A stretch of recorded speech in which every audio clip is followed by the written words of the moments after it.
L-Speaker tal-Kamra tar-Rappreżentanti Angelo Farrugia f'intervista ma' dan l-istazzjon qal li kien ippubblikata abbozz ta' liġi dwar il-ħatra ta' Kummissarju tal-Standards kif ukoll il-ħatra ta' Kumitat Parlamentari dwar l-Etika u qal li l-Kummissarju għall-Standards se jkollu poteri jinvestiga d-dikjarazzjonijiet tal-assi tal-Ministri u tas-Segretarji Parlamentari.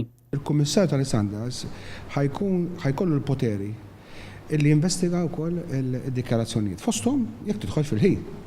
U qal li tajjeb ukoll li jkun qbil bejn il-Gvern u l-Oppożizzjoni biex fid-dikjarazzjonijiet tal-assi wieħed mhux biss jiddikjara l-proprjetà tiegħu imma wkoll il-valur tal-istess proprjetà. Jekk għandek flat fenna fien il-Mossa mod, imma għandek flat ukoll two bedroom ġa Harley Street, Londra, pereżempju, huwa flat ukoll, imma ovvjament il-valur huwa valur. Però dik ma semmix liġi. L-Speaker qal il-Kummissarju tal-Standards se jkollu poteri qawwija ħafna. Il-Kummissarju tal-Standards li għandu jinħatar mill-President ta' Repubblika wara li ikun hemm ovvjament il-riżoluzzjoni parlamentari u ħajkollu poter qawwi taħt il-liġi li jinvestiga kwalinkwa ksur ta' etika u li jista' jwassal ukoll jekk dak il-ksur ikun gravi biżżejjed illi wieħed jista' jgħid anke huwa reat kriminali jew suspetta reat kriminali jista' su esponte kummissarju jgħaddi għall-Kummissarju tal-Pulizija. Angelo Farrugia qal li fit-tfassil ta' din il-liġi l-Oppożizzjoni Nazzjonalista kienet attiva ħafna u jistenna li l-liġi tidħol fis-seħħ fix-xhur li ġejjin.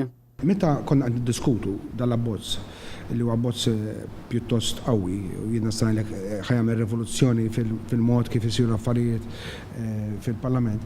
Iddiskutejnihom, ġifieri meta ngħid diskutejnihom kemm l-Oppożizzjoni u kemm il-Gvern, l-Oppożizzjoni kienet attiva ħafna f'dan il-Kumitat. Kif ukoll il-Gvern, nista' ngħidlek li l-Oppożizzjoni anke l-kap tal-Oppożizzjoni personali li ġie hawnhekk u preżenta il-mozzjoni biex dina issir. Bad kien hemm diskussjoni l domna ħafna fil-fatt iltaqa' dal-Kumitat diversi drabi, saru żewġ rapporti l-Parlament. U allura kif qed tgħid inti jekk hemm il-qudiem ikunu naraw li ovvjament tara l-affarijiet it-teething problems ta' dan it-tħaddim ta' din liġi. Nispera li l-liġi tiġi in vigore din is-sena. L-Speaker saħaq dwar il-ħtieġa tal-awtonomija tal-Parlament li jrid ikun distakk mill-Eżekuttiv jiġifieri mill-Gvern tal-Ġurnata u qal li għal dan l-iskop hemm abbozz ta' liġi dwar il-Parliamentary Services Act. L-Speaker qal il-ħsiebu li meta l-Parlament jibda jiltaqa' fil-bini ġdid fid-daħla tal-Belt wara l-waqfa tal-vaganzi tas-sajf, il-Parlament ikollu l-istazzjon tat-televiżjoni tiegħu.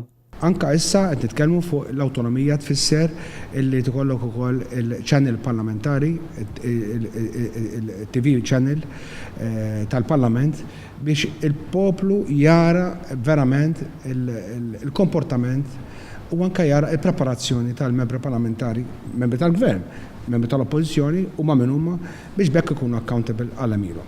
Il-ħsieb hu li sakemm il-Parlament ikollu l-istazzjon tat-televiżjoni tiegħu mill-ewwel seduta li ssir fil-Parlament il-ġdid, is-seduti kollha jibdew jixxandru video live streaming fuq l-Internet.